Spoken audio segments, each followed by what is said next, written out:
Hi everyone, my name is Abul and today I am going to do a book review for this book, Not If I See You First, which is a debut book by Eric Lindstrom, and since this is my debut video for book reviewing, I guess it matched.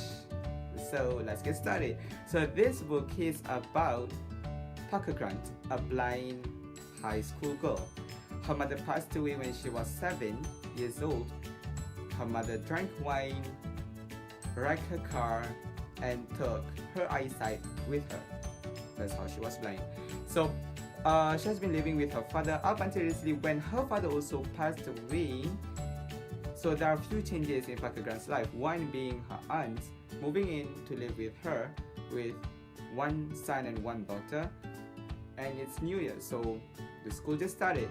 And one thing about this New Year is that the town has two high schools, which is Jefferson's and Adams. Parker Grant went to Adams, and unfortunately this year, the town cannot afford two high schools in the same town anymore.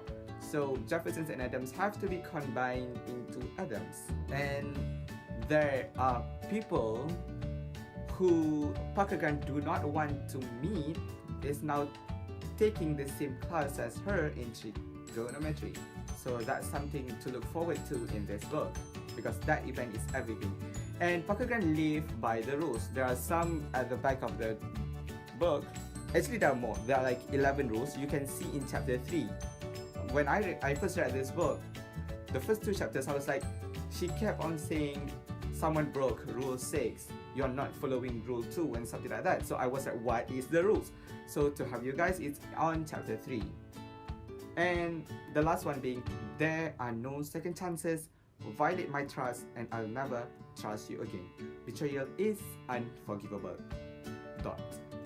So someone actually broke that rule, and that person is the one who is now sharing the same class with her, which I should not talk more about that. Put aside, I might spoil it for you.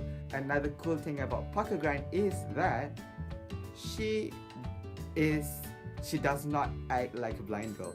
She doesn't want to act like one. She's very, very smart, and she only speaks the truth.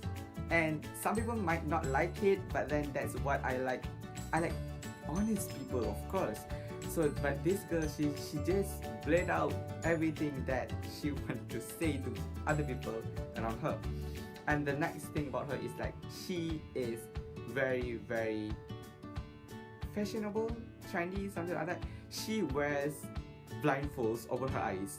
So some people who didn't know her will think that she's actually pretending to be blind when she's not. So there's like one with the smileys, one with X's over the eyes, which is very, very cool. And one last thing about Parker Grant is that she is a runner.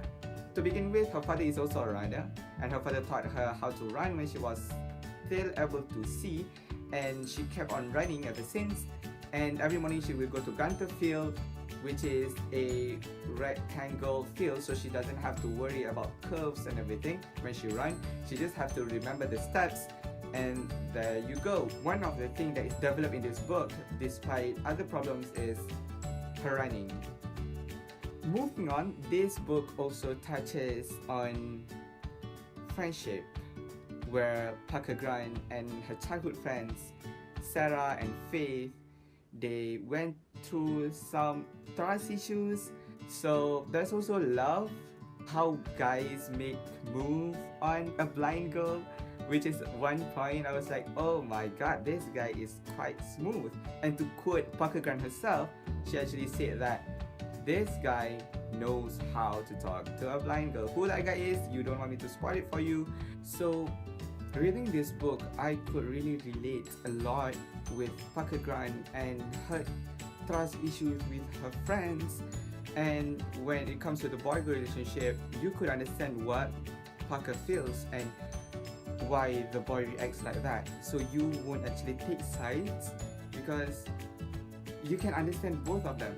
So as a character-driven book, Eric Lindstrom actually did a very, very good job in developing Parker Grant's character as well as other characters in the book. So you can see how Parker grows in terms of her relationship with others, how she communicates, how she opens up, how she feels about herself and also about her running. That's something to look forward to again. And I think that's all. Being me, I do judge a book by its cover, so I think that the cover maker Liz Cassell did a very good job in making this. So if you can see, there's a braille script over the words. At first I thought it means not if I see you first, but surprisingly, after spending my whole morning studying about brailles, I figured out that it means something else, which is seeing is not believing. Isn't that brilliant? Because anyone who sees this will think, or at least me, I thought that it will mean not if I see you first, but there you go, seeing is not believing. Go read this book. I'm sorry if the way I review it makes you not want to read this, but it is a very good book, and this is a very good debut. I hope that I gave a good debut as well for my book reviewing video. So that's all from me. Until next time, Assalamualaikum.